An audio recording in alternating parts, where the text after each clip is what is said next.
Good afternoon from Nelson, New Zealand.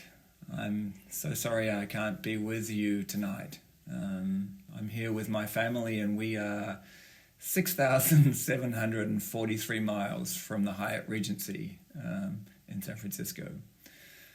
But I've brought with me a little bit of Alberto, a painting that he did, a photograph of him running to work, one of his necklaces, and a bracelet that we got in India.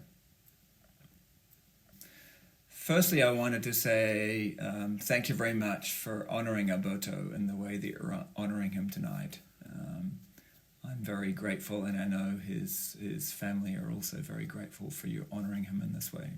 I wanted to share with you three things that I learned from Alberto. The first was to trust the universe.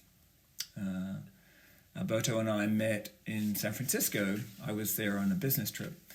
And we went out, we met at a Q bar and then went out on a coffee date and had a kiss on the cheek outside Tiffany's. That night I flew back to Sydney where I was living. We started emailing and Alberto eventually emailed me and said, "Oh, I'm thinking about coming to Sydney. Can I come and stay with you for 2 weeks?" And I was like, whoa, 2 weeks from a coffee date. That's a big jump.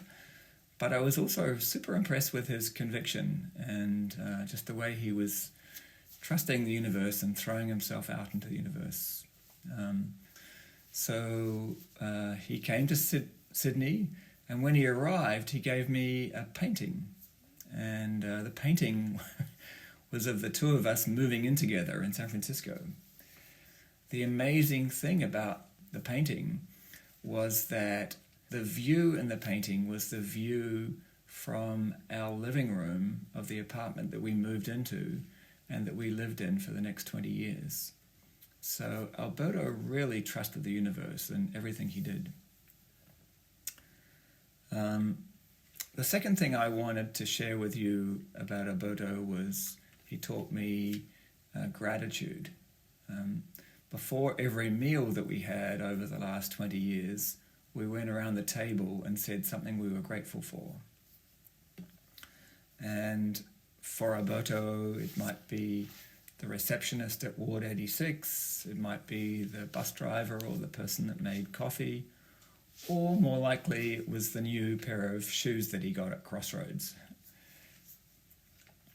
The third thing Alberto taught me was about love. He loved his work, he loved the clients he worked with, and he loved his co-workers and people in the broader healthcare community, like people like you. He loved his work and just loved working with all of you. Lastly, I wanted to share with you a conversation Alberto and I had when we were walking the Camino de Santiago in Spain. We talked about what would happen after we died. He said he wanted a party. He wanted to be remembered positively. So when you think about Alberto, think about celebrating him. Go out and trust the universe like he did. If somebody asks you to do something, just say yes. Be kind, be generous, and make sure you do some self-care every day. I know that's what Alberto would want us to do. Thank you.